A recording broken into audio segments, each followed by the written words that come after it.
A lot's been said on last night's game against Bristol City in the third round of the FA Cup, the replay.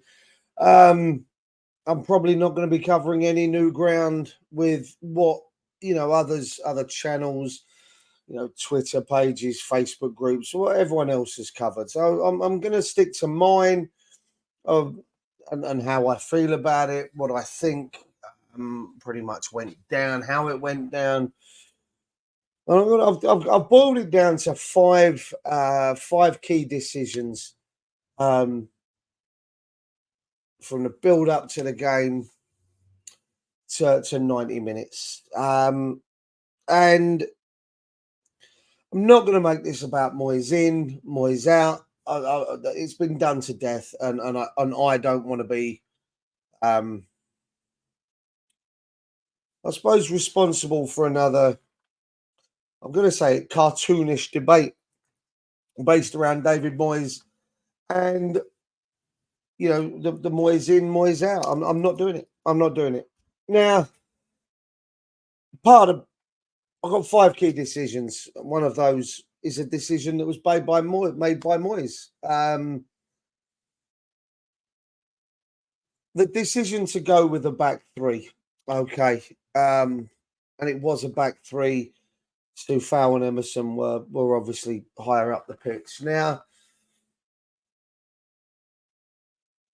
it was obviously dictated by something that happened in the build-up, by something that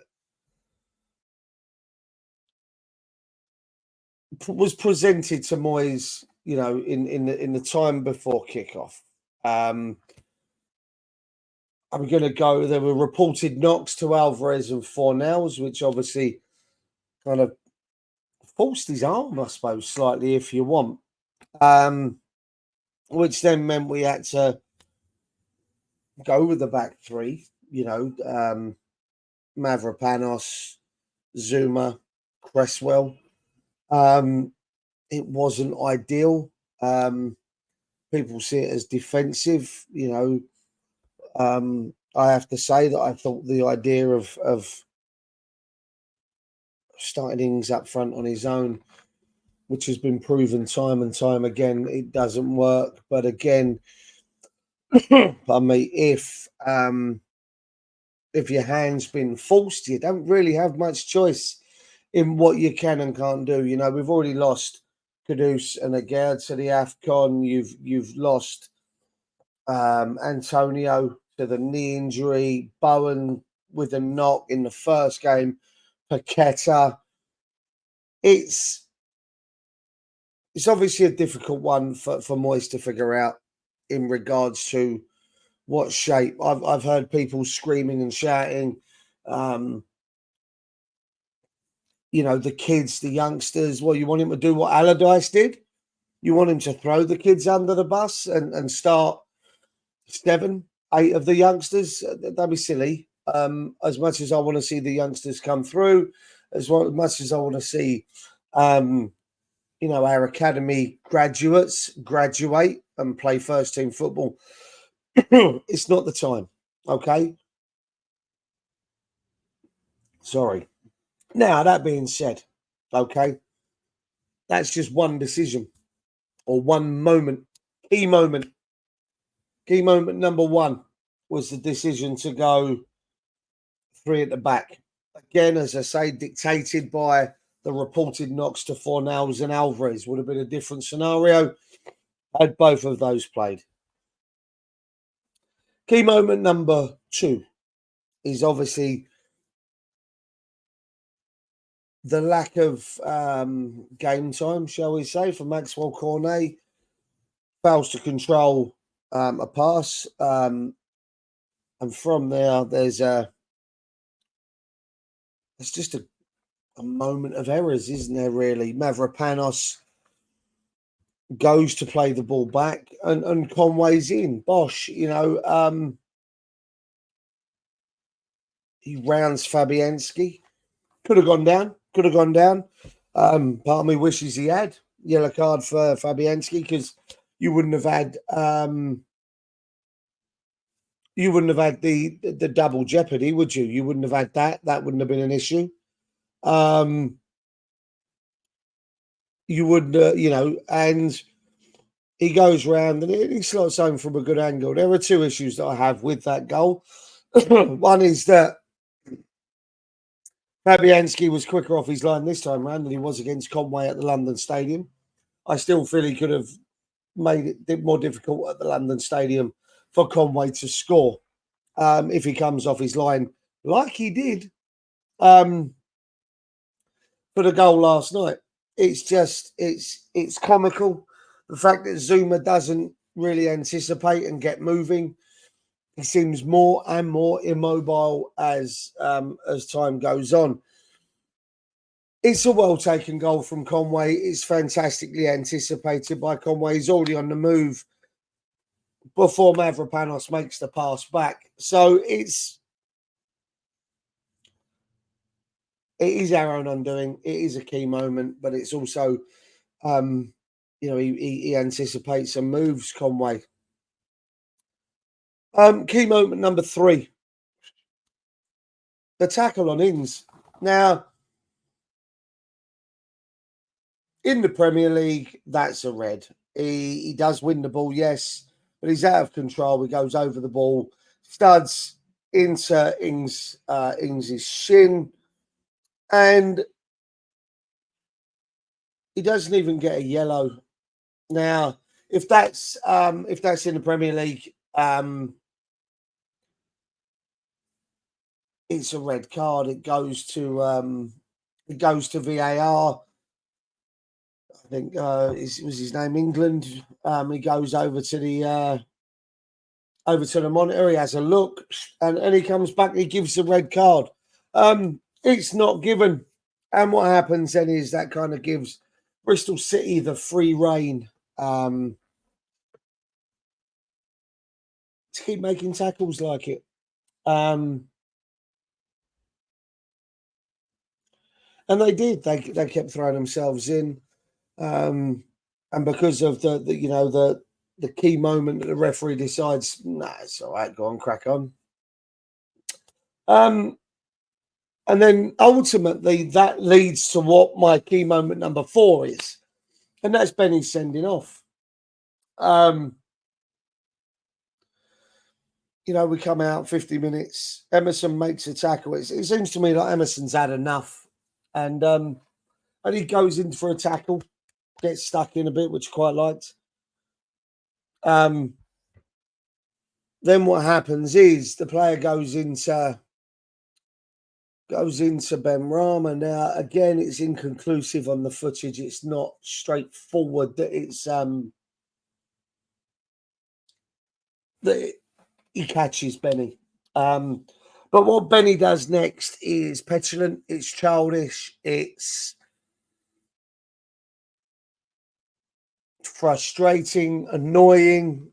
He kind of lashes out, but he kind of throws himself back onto his shoulder blades to boost himself forward with his feet. One foot catches the guy on the arm, the other kind of catches him in the side, and he goes down like he's been shot. And I don't blame him. It is a red card for me. It's a red. If that's their team, I'm screaming. So it's frustrating because we're a Premier League side, but this shouldn't be the case. This should have been all over and done and dusted last week, let alone having to take him to a replay. The guy doesn't make the challenge on Benrahma. It's the same guy that made the challenge on Ings earlier in the game. If the referee sees the original tackle on Ings, he either gets a red or he gets a yellow at minimum. He doesn't make that second challenge on Benrahma, and we don't suffer from it. The referee missed another one, and that for me is key point number 5. 64 minutes gone. There's a tussle out on the left, and Cresswell, I think, is it Gardner Hickman? Gardner Hickman they've got hold of each other's shirts. There's a lot of pushing, there's a lot of pulling, but he kind of comes round, and he kind of it's the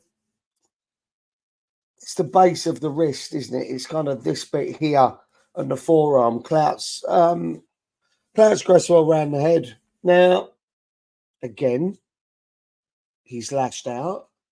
The fourth official is standing. If you go back and watch the highlights, you can see that the fourth official is standing probably about 15 yards away with a clear, direct line of sight and does nothing.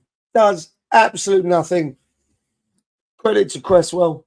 He stays on his feet. But again, if he goes down, that's if he goes down, that's the referee got to make another decision. Not that he made decisions anywhere else in the game. So, you know,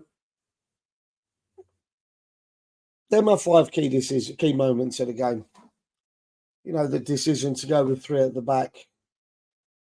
Again, reported knocks to Fornells and Alvarez kind of dictate that, I suppose. The poor control from Cornet allows the goal to happen. It's Mavropanos' fault. I'm not blaming Cornet. Sorry, let me extend the Cornet thing. Cornet's lack of game time, lack of match sharpness. I'm going to do a video on that tomorrow as to my thoughts on the reasons for the lack of game time for the likes of Benrahma, Fornells, Johnson, Maxwell Cornet, amongst others. I'll be doing a video on that to go out tomorrow. But it leads to, you know, Mavropanos making a very poor back pass. The sending off for the tackle on Ings. If the referee gets a hold of the game, then Benrahma doesn't get sent off in the 50th minute. And then off the back of that, you know, Cresswell, you know, he should have been sent off. They're all linked. All of these moments are the reason we lost. There's other bits in between, obviously. The players, for me, and as I said, I'm not getting into a Moyes in or out. The players, for me, let themselves down. The players, for me, showed no bite, no determination, no desire. You know, there were 3 players out there.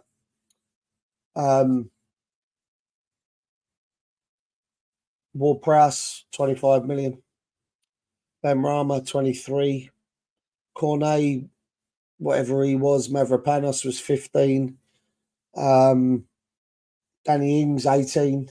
These players they're not cheap players. They're not shit players, if you will, based on price tags. These guys should have been able to take care of the Bristol City team last night, regardless of whether you want to blame Moyes for lack of game time, whether you want to blame the players for a lack of desire. They still should have had enough. So, you know, we can go down that road and we can all you want. But for me, those 5 moments, those 5 key moments are the reason we're now sitting here looking at the league and European competition as being the only 2 fronts we're now fighting on. European football next season took a knock twice in the last few weeks. Liverpool, the defeat there. Yesterday, the defeat against Bristol City. 2 ways back into Europe next season that are down the drain. Now we've got to rely on Europa League once it comes back in March and trying to stick around in these places that we're in for the rest of the season. It's difficult. It's going to be difficult going into it. You know, hopefully a couple of signings coming in could make a difference. I've got a little video of about 5 or 6 players that I'm going to do for the weekend that I'd like us possibly to sign. I'm not saying we will. I'm not even saying they've been linked to West Ham. They're just players that I've heard, that I've seen. I watch a bit of, Bundesliga, etc. These games. So keep an eye on it.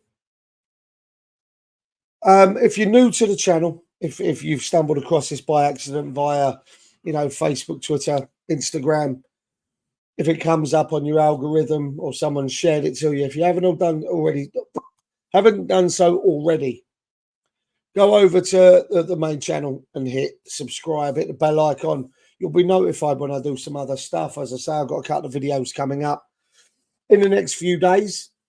Drop a like on this video so then the algorithm again kicks in and shares me a bit further afield. Leave your comments below on what you think. Were there any other key moments? I'm not saying that they were the only moments, but for me, they were the key moments. Were there any other key moments that you saw that, you feel I should have added? Leave the comments below. Let me know what you think. And as I say, I'll be back with some more videos soon. Take care of yourself, guys, and come on, you irons.